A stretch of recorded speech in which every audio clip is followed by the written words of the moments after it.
എല്ലാ കൂട്ടുകാർക്കും നമസ്കാരം. ഇന്നത്തെ കഥയുടെ പേരാണ് രാപ്പാടി പറഞ്ഞ സത്യങ്ങൾ. പണ്ടൊരു കർഷകന്റെ വീടിനടുത്തുള്ള തേന്മാവിൽ ഒരു രാപ്പാടി കൂടുവെച്ച് ജീവിച്ചിരുന്നു. രാത്രികാലങ്ങളിൽ അവൾ മധുരമായി പാടും. കർഷകൻ സന്തോഷത്തോടും കൗതുകത്തോടും കൂടി ഈ പാട്ട് കേട്ടുകൊണ്ടിരുന്നു.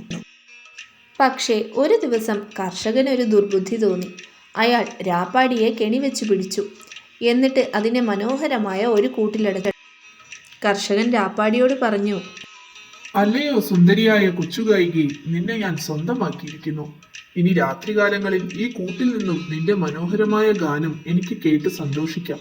നിനക്ക് ഞാൻ പാലും പഴവും കൊണ്ടുവന്നിട്ടുണ്ട്. പക്ഷേ രാപ്പാടി പറഞ്ഞു, ഞങ്ങൾ രാപ്പാടികൾ കൂട്ടിലിരുന്ന് പാടാറില്ല. പ്രകൃതിയിൽ സ്വതന്ത്രമായി വിഹരിച്ചാലേ ഞങ്ങൾക്ക് പാട്ട് വരൂ.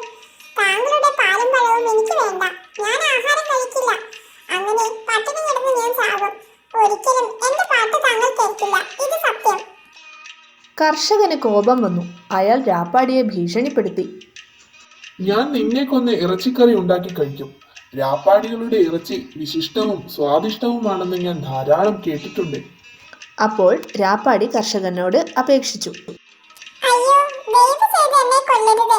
നിങ്ങൾ എന്നെ സ്വതന്ത്രയാക്കുകയാണെങ്കിൽ ഞാൻ 3 മഹനീയ സത്യങ്ങൾ നിങ്ങൾക്ക് പറഞ്ഞു തരാം. അതെന്റെ ഇറച്ചിയേക്കാൾ എന്തുകൊണ്ടും മഹത്തരവും വിലപിടിച്ചതുമാണ്.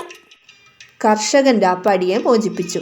ഉടൻ തന്നെ അത് പറന്ന് തേന്മാവിൽ പോയിരുന്നു. എന്നിട്ട് സന്തോഷത്തോടെ ചിറകുകൾ അടിച്ചുകൊണ്ട് കർഷകനോട് പറഞ്ഞു, ഇതാ 3 സത്യങ്ങൾ കേട്ടുകൊള്ളൂ. ഒന്നാമത്തെ സത്യം ഇതാണ്: കെണിയിലകപ്പെട്ട് പ്രാണന് വേണ്ടി കൊതിക്കുന്ന ഒരാൾ രക്ഷപ്പെടുന്നതിനായി ഏത് വാഗ്ദാനവും ചെയ്യും. അത് വിശ്വസിച്ചുകൂടാ. രണ്ടാമത്തെ സത്യം ഇതാണ്: വരാനിരിക്കുന്ന സൗഭാഗ്യത്തെക്കാൾ നല്ലത് കയ്യിലിരിക്കുന്ന അല്പമാണ്. വരാനിരിക്കുന്നതിന് വേണ്ടി കയ്യിലിരിക്കുന്നത് നഷ്ടപ്പെടുത്തരുത്. മൂന്നാമത്തേതും അവസാനത്തേതുമായ സത്യം ഇതാണ്: മടയത്തരങ്ങൾ പറ്റിയാൽ അതോർത്ത് ദുഃഖിച്ചിരിക്കരുത്. അതിൽ നിന്നും പാഠങ്ങൾ പഠിക്കുക. ഇത്രയും പറഞ്ഞ ശേഷം രാപ്പാടി ചിറകുകൾ അടിച്ച് പറന്നുപോയി. ഇന്നത്തെ കഥ എല്ലാവർക്കും ഇഷ്ടപ്പെട്ടോ?